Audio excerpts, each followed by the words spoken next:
Okay, good morning, good afternoon, good evening, folks. And we're going to get started now. So welcome back to the networking channel. Today, we're going to be talking security. So this is a wireless security networking panel, and I'd like to introduce the panel moderator and presenter for today. It's Dr. Elisa Bertino. She's the Samuel D. Conte Professor of Computer Science at Purdue University. Very accomplished information security, database systems, and wireless network security person. Most recently, again, she's part of the AI Edge Institutes that was funded by the National Science Foundation here in the US. And she has assembled a global panel that's going to be talking about wireless security all the way from IoT, 5G, as well as other wireless technologies, and sort of assess the threat models, as well as some mitigation techniques and tactics as we move towards the next generation. So I'm Abhimanyu Gosain. I'm one of the organizers alongside Stony and Matt Caesar. Search for Dita and Jim Kurose were unable to join today, but we've been running this networking channel for over 2 years now, and again, appreciate the interest from the broader community. So Dr. Bertino, over to you. Thank you. And can you stop sharing so I can share my screen? So welcome to everyone. So I'm very pleased to introduce the panelists. We have Professor Christina Popper from Abu Dhabi, New York University, Abu Dhabi. She has been doing a lot of fundamental work in wireless network security, and especially about 5G cellular protocol. So she will be in charge of a very challenging presentation, which is present the landscape of threats and attacks. And there are a lot of them, as you can expect. Then we have Omar, Professor Omar Chowdhury, who is at Stony Brook University in New York. He will talk about a category of approaches that we can use to solve some of those vulnerabilities. And basically, those approaches are based on formal method. So I had asked him to really discuss those methods and identify challenges, especially with their scalability. Okay. Finally, the last but not least is Dr. Arun Kanuparthi from Intel. He has a very distinguished career in Intel. He is leading the data center networking research area at Intel, and previously led the cellular network research. So Dr. Kanuparthi will present the industry view, and I hope he will cover the hardware security, which I believe is increasingly important topic. So and unfortunately, I must mention that we lost one of the panelists to COVID. The panelist was expected to cover machine learning techniques for wireless network security, which is actually a big topic by itself. Perhaps we can organize a future event focusing on that. Now, before we move forward, let me share my screen so I can, let me see, okay. I can say a few words to introduce the topic of the panel and give some motivations. So basically, this wireless network, and especially the 5G cellular network and next generations, are expected to support a lot of very exciting and novel applications. And keep in mind that those applications are really not just humans using phones to communicate. Will be more about connecting devices, robots, autonomous vehicles. And if you look around, there are a lot of very exciting applications mentioned by analysis, case studies, and so forth. And they range from various forms of IoT, including bio IoT, to manufacturing, novel forms of online human communication. And even I have seen mentioned chip-to-chip communication, which will be fantastic if one could do that. However, supporting all those new applications will increase the complexity of wireless network. Not only they will become more complex, but they will be integrated in other complex network systems. And an example, which I am kind of very interested, is the entire area of space integrated networks, which will use a lot of different communication channels. And actually, from a point of view, may even increase the resilience to attacks, because now one would have multiple ways to communicate. However, complexity happens from many different points of view. You have a complexity at the device themselves. Okay, if you look already what mobile phones support, they typically have a Bluetooth, cellular network like 5G, and Wi-Fi. But of course, they are starting to support satellite communication capability, even though mainly for alert and alarm messages. There are other communication capabilities that may be well added to them, like 60 gigahertz Wi-Fi, light-based communication, and so forth. And this, of course, increases the complexity of the hardware. And the more hardware, the more complex the hardware is, the more potential for attacks you have. On the other side, we have that the ecosystem is very complicated with a lot of different parties, like conventional mobile network operators, virtual mobile network operators, aggregators, and so forth. And an important requirement in all this is that the users and devices must have a seamless experience. They must be able to move from one type of wireless communication technology to another, move among the different operators without experiencing any delay or any security problems. But unfortunately, as we all know, the complexity is the enemy of security. That's why we really need to talk about security. And I hope that this panel will provide interesting direction. So I'll stop here and give the floor to Christina to talk about the landscape of threat. Thank you very much, Elisa, for this wonderful introduction and for putting the panel together in the first place. Let me share my slides.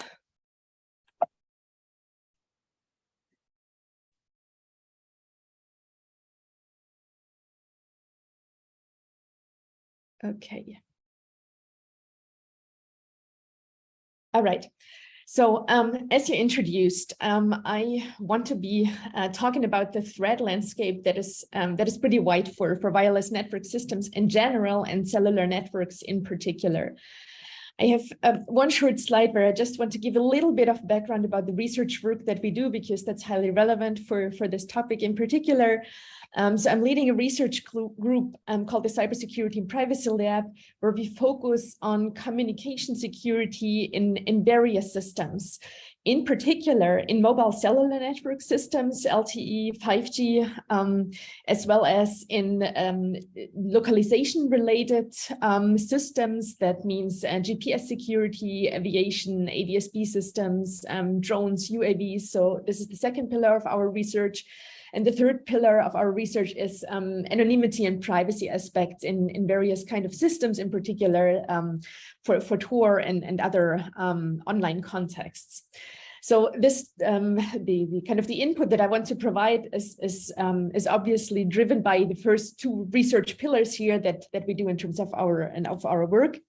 And what we do is we try to find attack on the existing systems, here shown in these red keywords. So we have tried to attack a number of existing cellular network systems, and we are also working on countermeasures, in particular regarding localization and aviation schemes, where we've proposed detection and countermeasure systems. Okay, so let me start to talk about attacks. So the trigger was to talk about attacks and the threat landscape and wireless networks. And my view on that is that we have, on the first hand, we have very broad attacks on wireless systems in general, on wireless networks in particular, in particular radio layer attacks. So wireless networks, they have signals, they require signals to be sent out, to be received. So we have jamming attacks that all of the wireless systems are subject to, that happen in the real world. And there's also the area of spoofing attacks. So the modification of signals that are transmitted or that are injected into those systems. And this applies to all kinds of real-world networks, from GPS. Here I give an example of a GPS spoofing attack that happened 5 years ago in the Black Sea, where a number of ships, 20 ships, where the GPS was spoofed for a number of ships, such that they believed to be close to an airport instead of in the middle of the sea. There were a number of those cases. In recent years, we have seen more and more of attacks on GPS in particular. I've recently come across this wonderful map that was put together by the company Regular Cyber last year, that show geographic locations where GPS-related jamming and spoofing incidents have been reported on. And we see that this kind of encompasses almost the entire large parts of the world. There are some areas that don't particularly occur in this map. That doesn't mean that these attacks don't happen there, but they might not be publicly discussed in media. So they would only display here what has been publicly discussed in media. So this applies to GPS in particular, but also to other systems. And I have another example here from earlier this year, where SpaceX's Starlink system was under attack relating to the war going on in Ukraine, where they observed an increasing number of attacks, denial of service attack on their system. So these are attacks on satellite-based communication. So we see, in summary, we see these radio layer attacks on wireless networks happening in the real world. Now, let me move on to talk a bit more in particular about cellular networks. Of course, jamming attacks exist there the same way, typically then as denial of service attack, preventing users from connecting, preventing control commands to be sent over those connections. And another target often is downgrading attack. But there's also a second radio layer attack that's particular for cellular networks. And this is this category of IMSI catchers that are sometimes also called stingrays or false base stations or cell site simulators in various kinds of sophistication, let me put it that way. So on the one hand, we see very simple IMSI catchers. We've seen them in previous network generations that just try to listen what's on the channel and forward communication that's going on. But they can also be increasingly sophisticated in trying to decode signals and do something with that. And I'll show examples for that. I wanted to point to a very interesting article that was put together by Yamna Nasser from the Electronic Frontier Foundation a few years ago in 2019 that describes the various classes of IMSI catchers and how they can be exploited to attack networks and cell networks.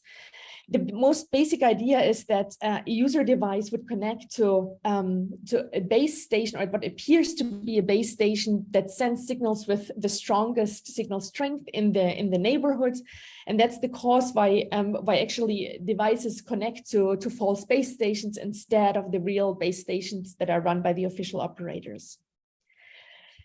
When we look at attacks that are enabled by that, we again see a large range of attacks that are possible by that. That ranges from false base stations being used by police or authorities in countries to observe which users are present at a certain location or at a certain point in time. It's basically a presence testing that in the way that I'm aware of typically it requires cooperation by the operators. But there are other attacks that are possible as well that are supported by this category of false base stations, like denial of service attack and service downgrading, as well as location tracking. So we need to distinguish the network generations when we look at how feasible those attacks are.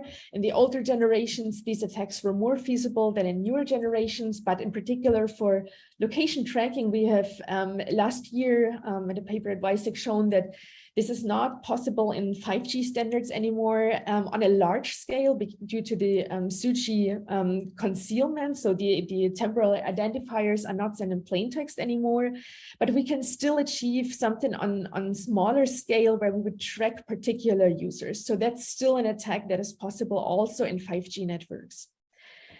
And beyond that, communication interception is something that has been possible in a more straightforward way in earlier generations of our cellular networks, but it's still not entirely impossible. And I'll come to give an example soon on one of the next slides. So this covers kind of the idea of radio layer attacks in cellular networks. Now, I also want to mention that there are a large number of other attacks on cellular networks that range from phishing attacks that we also see on computers, but they can also target mobile devices, smishing, that is the SMS version of that. We have spamming attacks, robocalls, something very specific to the US that we don't see as much in other parts of the world, but that's a big problem in the US actually.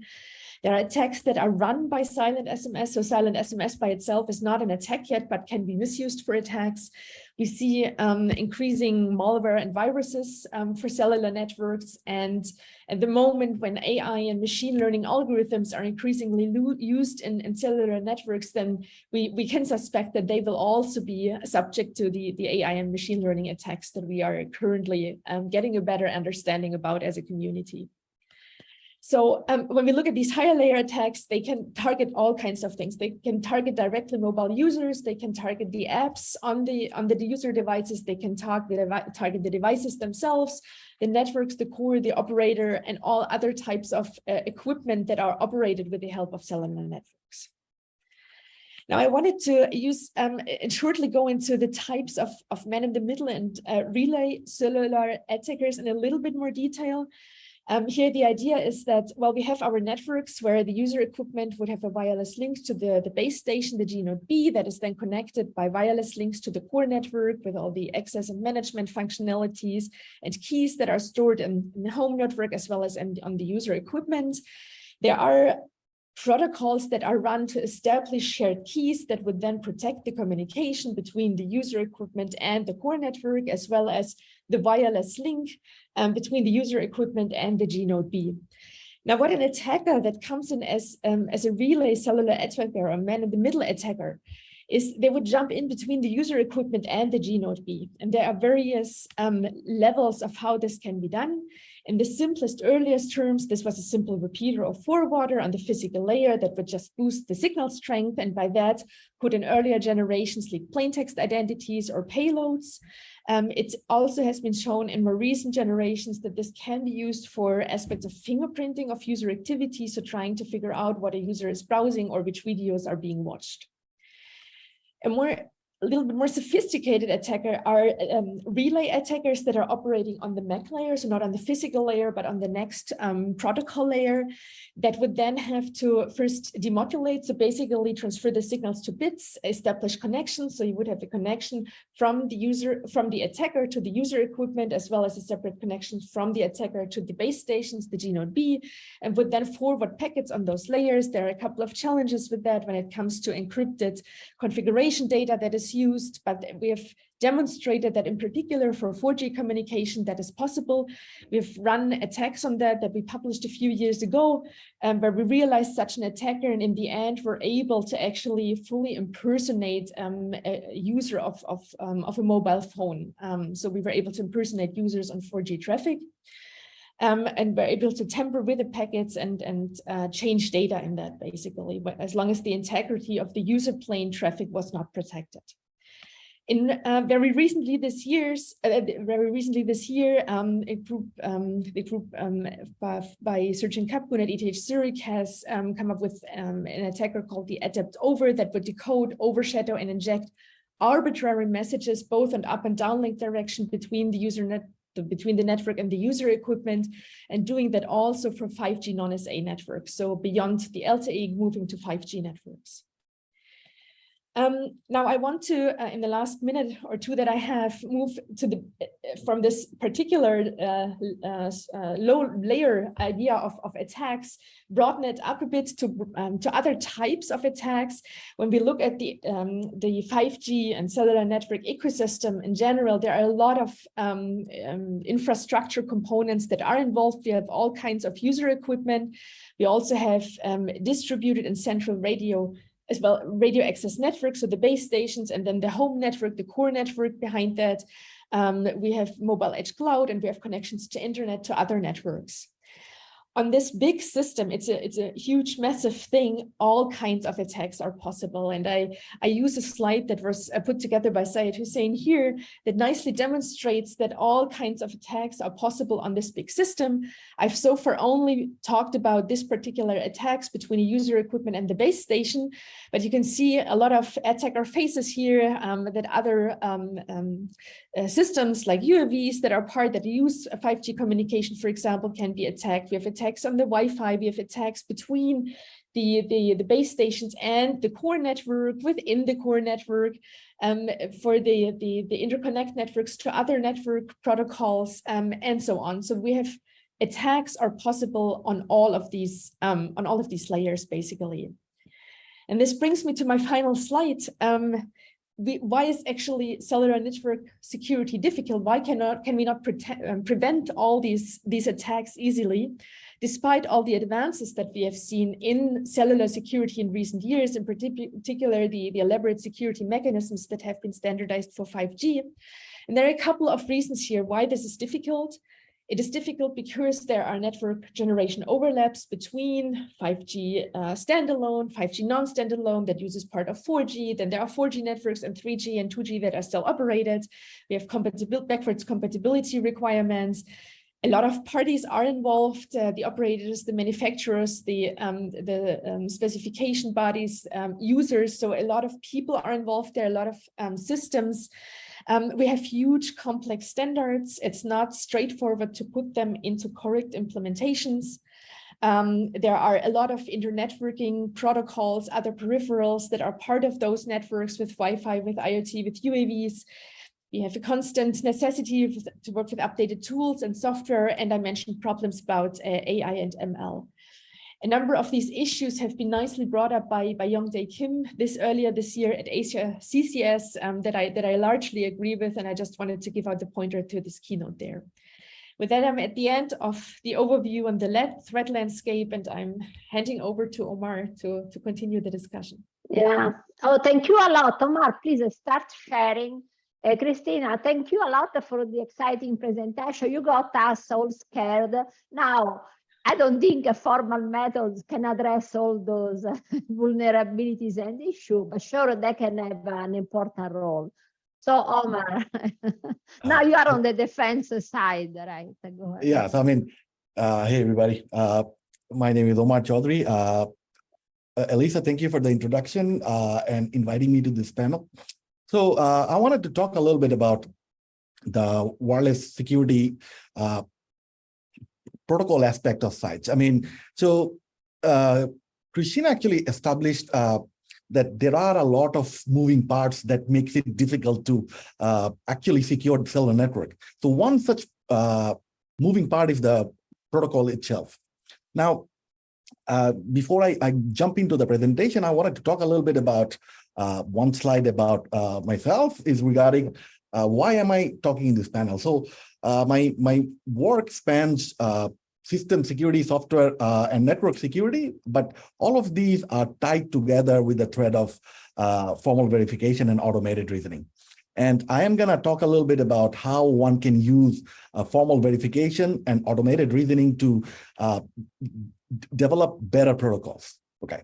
Now, to motivate why we should worry about it is due to the following fact is wireless protocols surround us. Some of the examples include traditional communication devices, our smart devices, and IoT devices, and they are ending up in our personal spaces.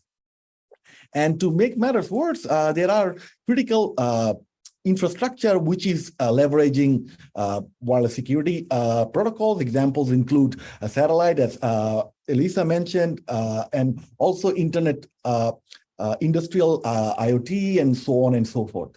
Now, the question is, why are they interesting to study? They're interesting because they often operate inside the system's trust boundary.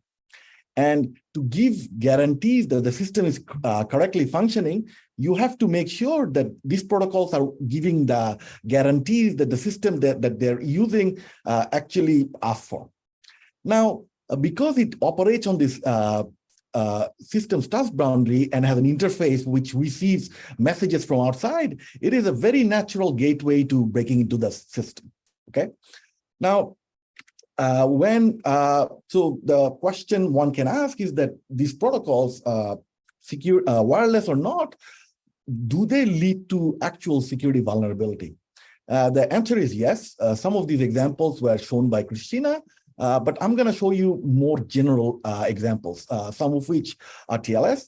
So examples include Heartbleed for SSL TLS, crack for the Wi-Fi protocol.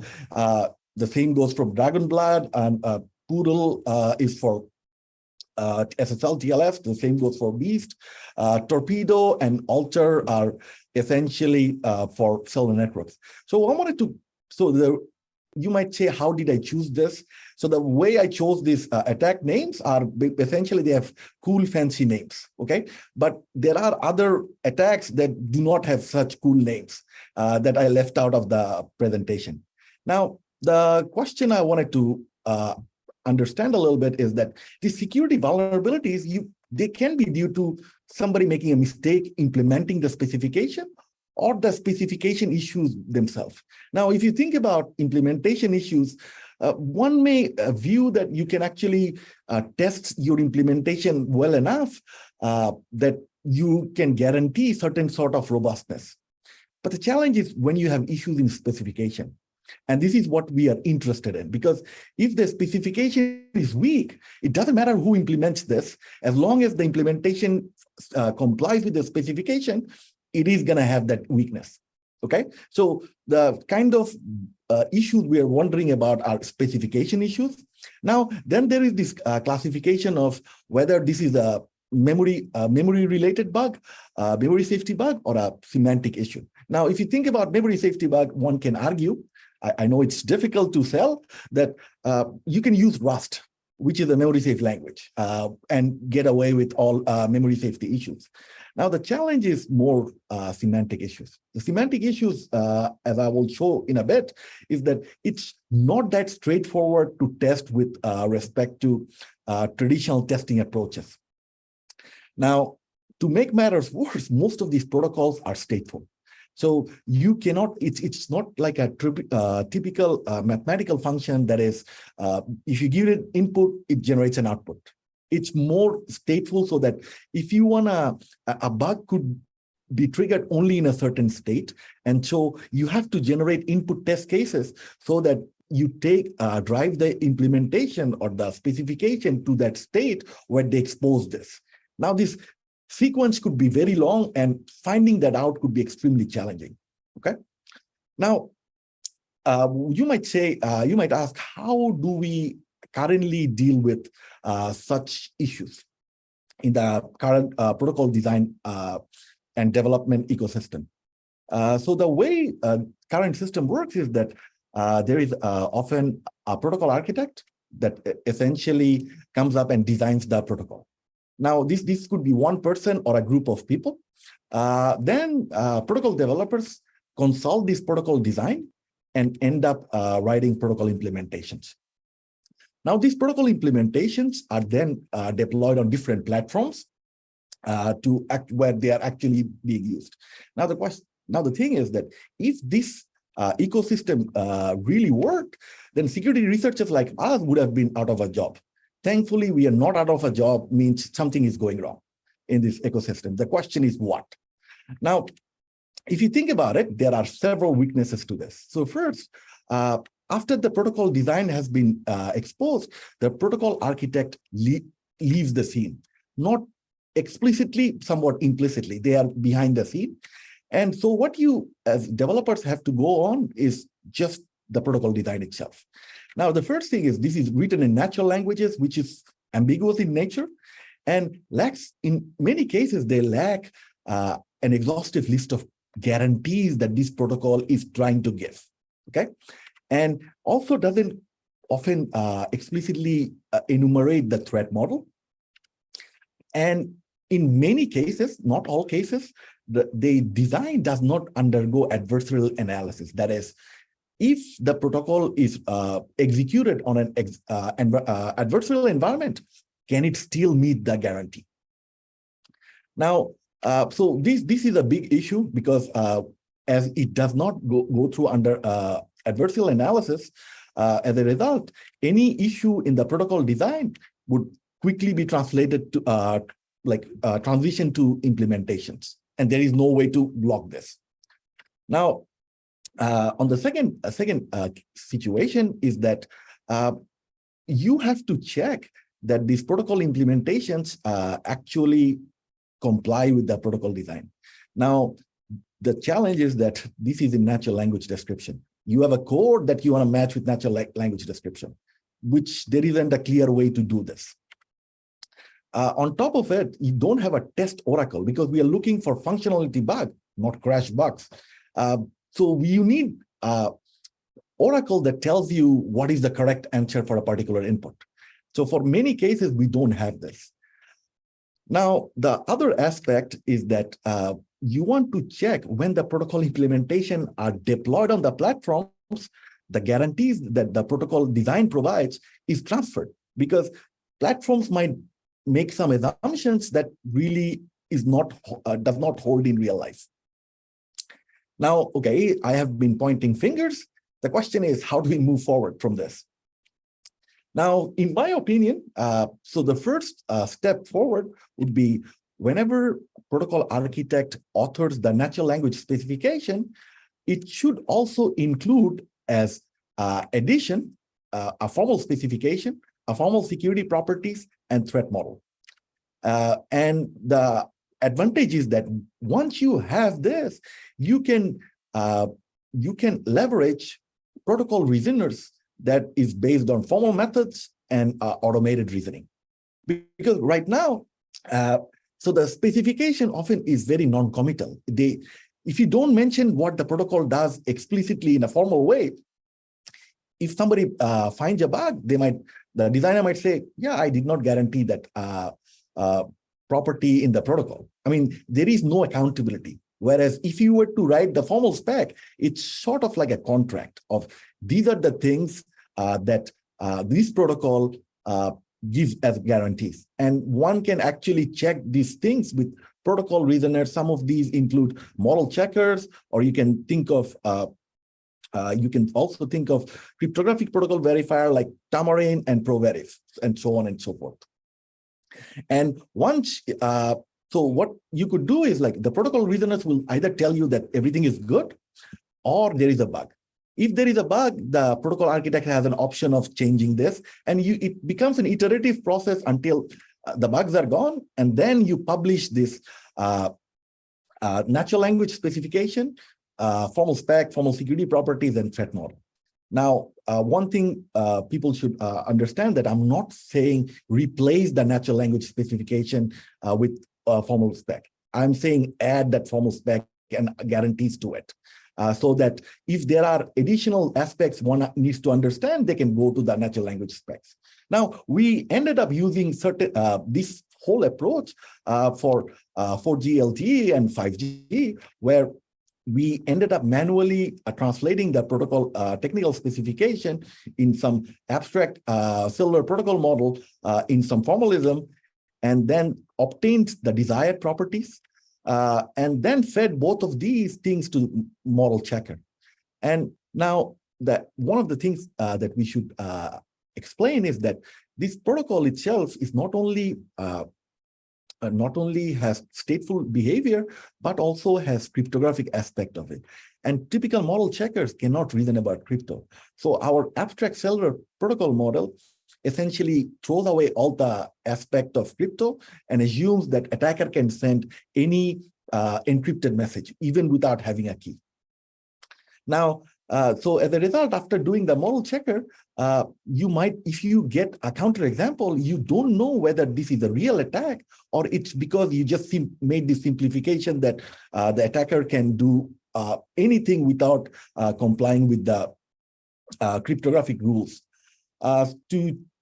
To essentially figure that out, we leverage a cryptographic protocol verifier when we find this. And in case we realize that, okay, the counterexample of the attack we found is essentially violating a cryptographic rule, then we generate an invariant. and then feed it into the property, saying that, okay, don't worry. So like, don't consider attacks where certain things like this happens. Otherwise, we essentially report this as an attack. So we think if we were to use this approach for a given protocol, at the end of the day, you would end up with a more robust protocol, which does not have issues regarding functional semantic issues. Now, let's switch gears a little bit and talk about the final problem of which I call the Oracle problem. The challenge is that given a bunch of protocol implementations, if we had a test Oracle that is essentially a correct implementation, then you can essentially take any testing approach, doesn't matter what it is, and plug them together, and to see that once you generate an input, you feed it to both implementations and the Oracle, and you just check whether they generate equal, similar behavior, okay? Now, the issue is, where do I get this test Oracle? Because it's what we have right now, our natural language spec. Now, if we were to have, say, the additional aspect I mentioned, one can actually generate a test Oracle from that, right? And if we could do it automatically, that would be cool. And things like program synthesis, automatic program synthesis could be really useful. Now, we actually ended up trying out this idea for the X509 public key infrastructure that is used as an authentication mechanism in web. And so the overall idea is that the formal spec itself is actually executable. That is, if you were to write an interpreter, you can execute the spec itself. This is very specific to this PKI.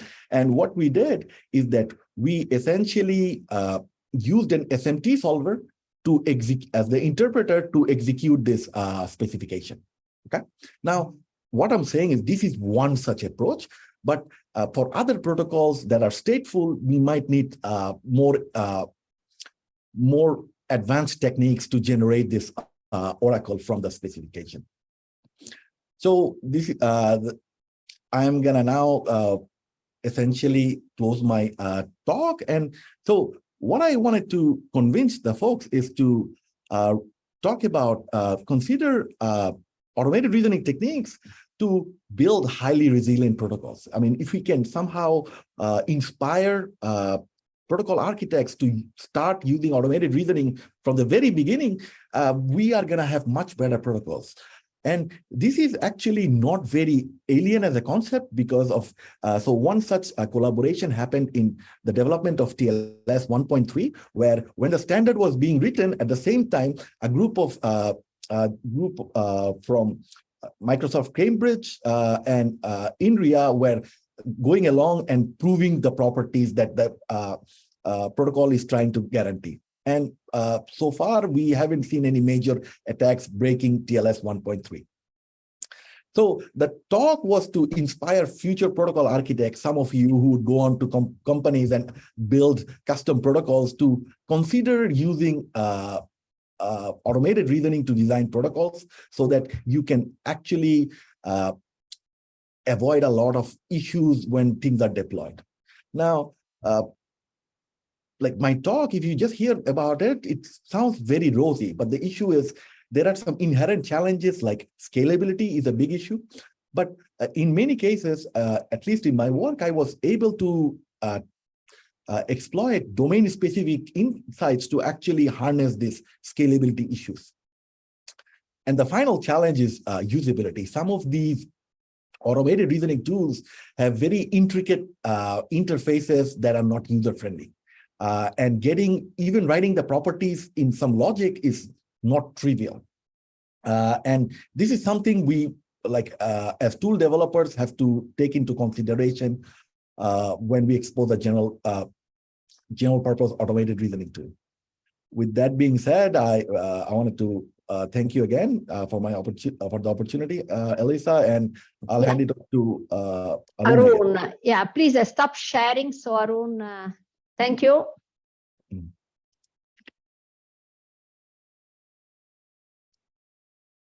Can everyone see my screen? Yes. Okay, thank you, everyone.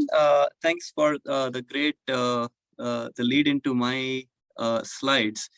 So Christina talked about some of the protocol issues and implementation issues that that can be used to like break into the 5G or the 4G 4G networks, and Omar kind of touched upon what can we do going forward to basically make sure these kind of issues can be avoided in the future. But I think one fundamental assumption in both these talks is that, hey, like, look, we are trying to secure the protocol and the protocol implementation, the way it is defined and the way it is implemented. But then it has to run on something, right? And that is the underlying hardware. So my talk today will focus a little bit about the hardware perspective. And as Professor Bertino said, I am with Intel. I am an offensive security researcher here, where I lead the all the offensive security work on the data center networking, which includes like smart NICs and silicon photonics and switches and so on, and 5G base stations and wireless communication, which is Wi-Fi, Bluetooth, and so on. So as part of our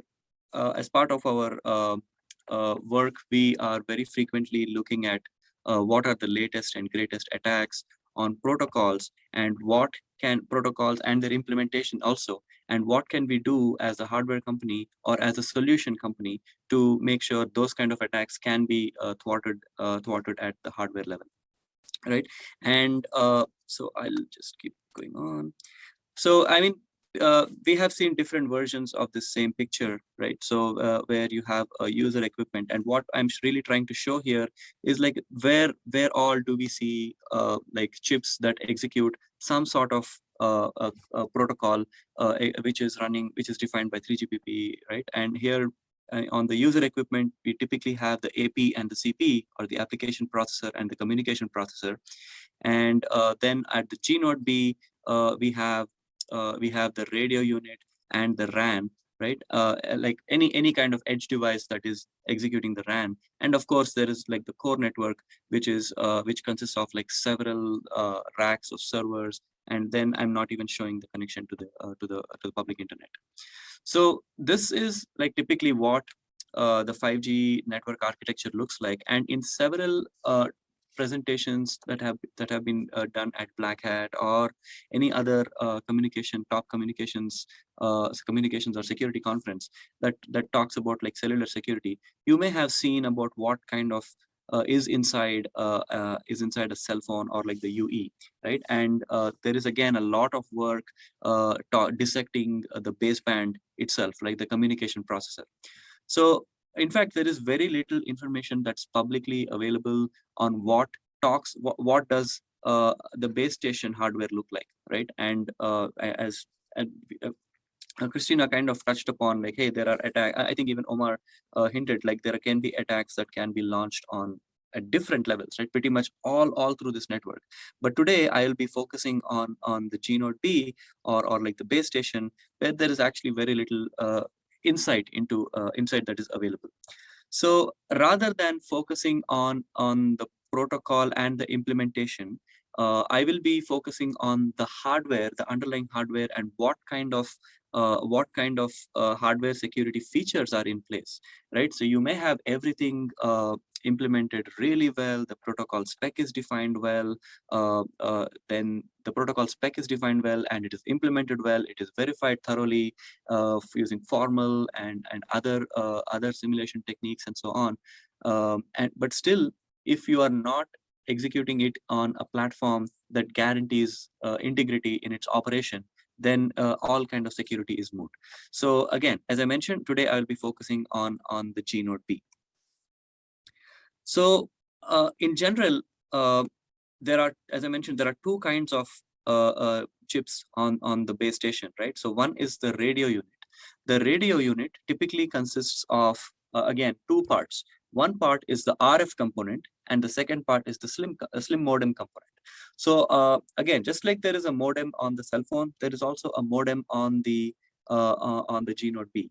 So first of all, any wireless transmission coming from the UE is picked up by the RF component, and then it is obviously forwarded to the slim modem, which has a similar implementation of a baseband, right? And then from there on, it is sent down to like a server or an edge device where like the RAN is running, right? I mean, of course, it's not like one device; it can be distributed over multiple devices.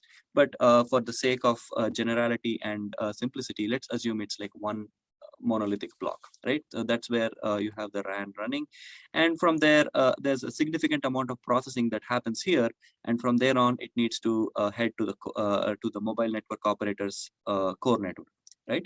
And so like what I will be essentially talking about today is, hey, there is obviously the protocol, but there is a lot of information that is necessary to make this run, right? Like, so for the radio unit, for the RF component of it, hey, you might think this is just an RF component, this is like a bunch of antennas with some analog to digital converters, but there is again a lot more to it than what meets the eye. So for the RF component, to be able to configure the antenna and calibrate the sensors and all these other devices that are there, there is a lot of calibration data that happens during boot, and that calibration data is basically the manufacturer's secret sauce, right? So if you have a company like Intel, which makes these devices, Intel has its secret sauce to make sure that it's optimized and so on. Another company will have their own secret sauce to make sure it's working really well, and there's high SNR and all these other parameters that make it up. Similarly, for the baseband, again, there is an implementation of like the protocol that translates the data coming in and processes it. Again, there is different levels, layer 3 and so on, and then that information is processed onto the RAN. The RAN is typically where a bulk of like the actual vendor, right? So there are different vendors from which your cellular service providers like AT&T, T-Mobile, O2, so they all purchase the device from companies like Ericsson or Nokia or Rakuten or ZTE, and where are these guys getting their platforms from? So they are getting their platforms from companies like Intel and other competitors, right? So on the RAN is where typically the customer, which is Intel's customer, they end up, which are the base station vendors, right? So these are the guys like, as I mentioned, Ericsson, Rakuten, these guys. So they put their code here, and they have their secrets fused into the hardware here to make sure everything is working fine. And then on top of that, there is again AT&T's information, there is Verizon's information, or whoever, right? That all that information is again stored here. So these are all secrets, and I'll talk about how these secrets are going to be protected in a little bit, right? So ultimately, all of these are essentially like chips, right? Like they're just a typical SoC or system on chip, and you may think of it as like, hey, this is just a compute element that is executing 3GPP code. This is a compute element that is executing like whatever is specific to the baseband. This is a compute element that is specific to executing like Open RAN or vRAN or something like that.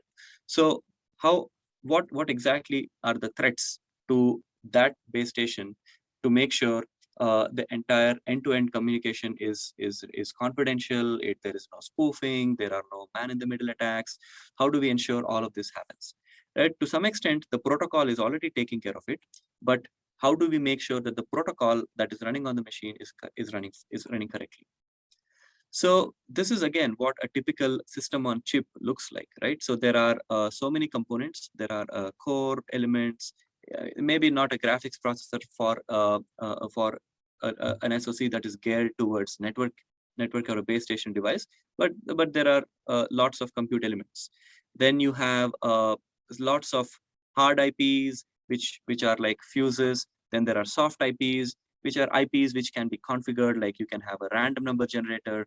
You know where a random number generator used in the 5G authentication, right? So this is where it can actually get the random number, and then you have a bunch of temperature sensors to make sure the system is under proper it can be throttled and so on. There's a lot of voltage and clocking and power management information, and then there are again lots of third-party components, right? As I mentioned, there are IPs that specifically the customers or the vendors want to use, like, and that information is here.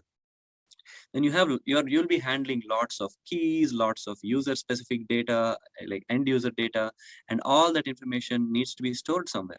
So that information can be stored in like some secure memories such as RAM. And again, there are lots of other shared resources such as cryptographic keys or cryptographic engines and so on. Then you have memories, lots and lots of memories to make sure the code that is running is running, it's running fine. And then of course you have like networking devices, like sometimes you have like an LTE or a 5G connection, right? So this is where if this is your base station, base transceiver, BTS, then this needs to talk to the slim modem, and that is where the slim modem comes into the picture. And then this device, all of this has to boot, right? And this needs some other, so it needs to go through some sort of secure boot and so on. And that information is typically stored coming from a flash or eMMC. Then of course you have like the platform level power management and so on. So the main security objectives typically for a system like this include data confidentiality, which means protecting the device and user secrets from unauthorized access. And then of course we have data integrity, which means making sure that the protected data, whether it be in memory or whether it be in these internal registers or shared memories, how do we ensure integrity of that particular data from attackers? So before I go and talk about who are the attackers, I'll just walk through this whole device. To make sure that data confidentiality and data integrity are in place, we have lots of security features that pretty much go onto the chip, right? So you have execution, you have the execution core, and you have the debug privilege checks. On the core, you can have ring 0, ring 3, different levels of authentication or different levels of privilege for the code running here.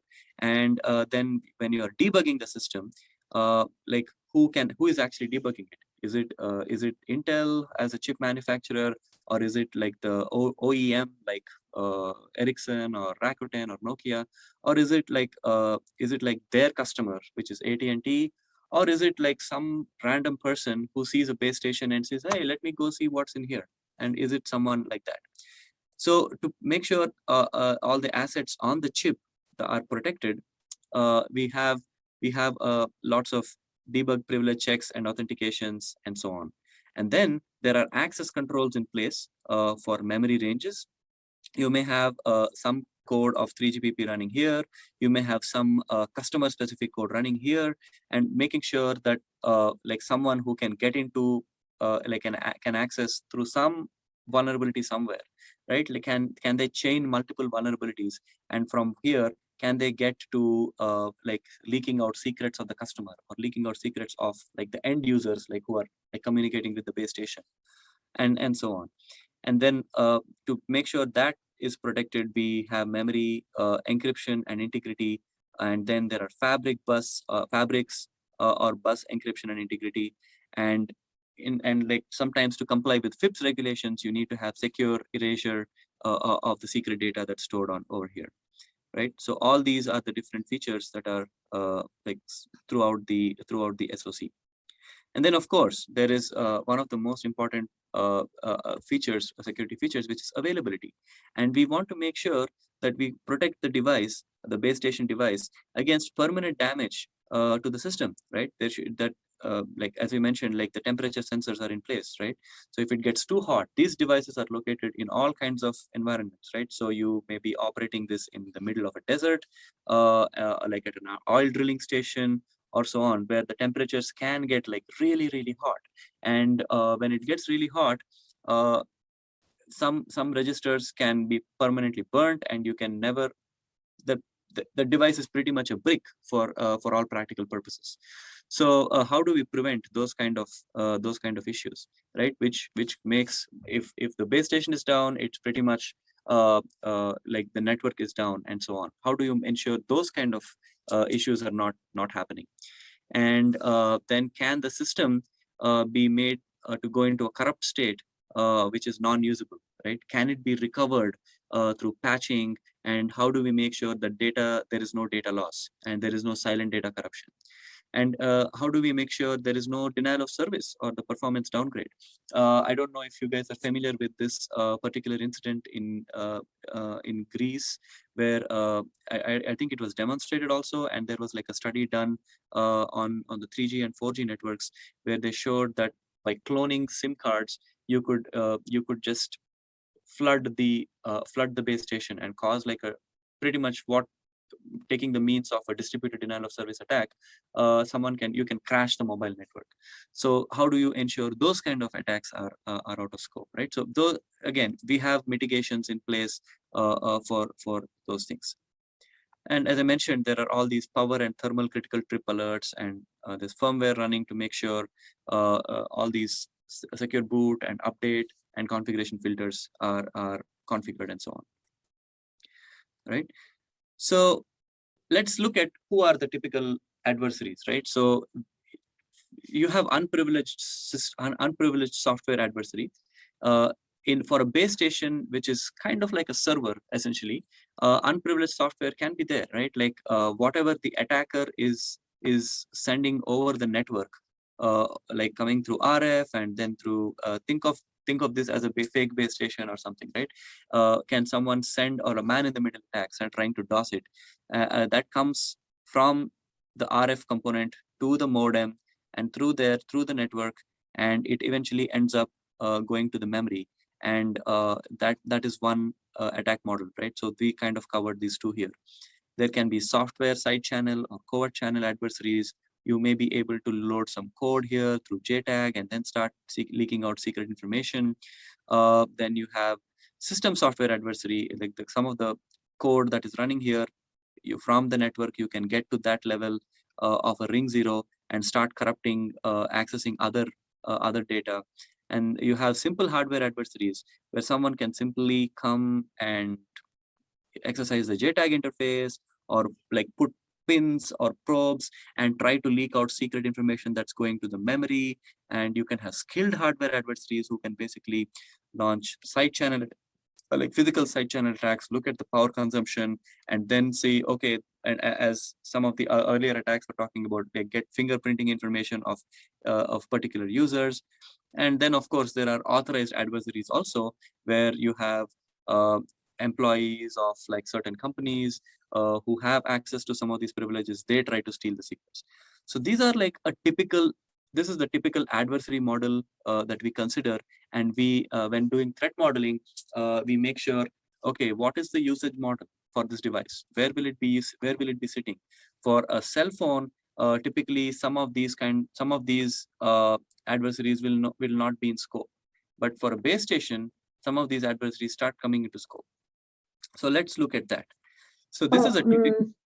Arun, we need to wrap up, okay? Okay, yeah, this is pretty much at the end. So yeah, so we are at the base transceiver station right here. So you have, this is like a very remote location, and the key security objective here is to make sure that the cellular communication is confidential, right? And from a platform security objective, this translates to making sure that the platform availability and integrity are ensured, and this ensures confidentiality of MNO secrets.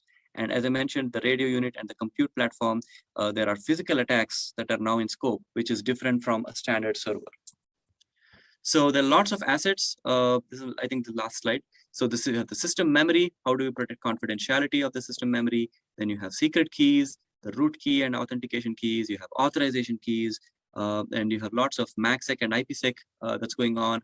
There are secret keys related to those, and key for decrypting fused secret keys, firmware encryption keys, and through debug, how can you access chip internals? So again, all of these, again, I've already talked about RF calibration data, but this is basically lots of assets that are stored on the system, and there are lots of mitigations that we have in place to make sure that ultimately the data remains confidential. Thank you. Okay. Oh, thank you a lot, Arun, for the excellent talk. So we needed to close, unfortunately, the panel, but there have been questions and the Slack channel we can reply. I don't know if Matthew or Manu want to say remaining something. Or... Yeah, just kind of close things up. Thank you, everybody, for the great panel. We want to remind you what Elisa just mentioned, that we'll be continuing the conversation on the Slack, so please feel free to move over there if you have further questions or discussion points for the panelists. We also want to remind you that in 2 weeks, we'll have our next panel on the topic of how to survive a PhD. You know, a lot of us who work with students know that students have fears and concerns about the PhD, and we usually don't talk about these things publicly, but in this session, we will, along with ideas for how we can very effectively deal with some of these challenges during the PhD, you know, achieve great success along this path of higher education. So if you know students who might be interested, or if you know of who work with students who want to be more effective advisors and understand concerns, you know, please encourage them to attend. And with that, that concludes our panel for today. Thank you everybody very much for attending. We hope we'll see you on the Slack and at our next talk as well. Thank you.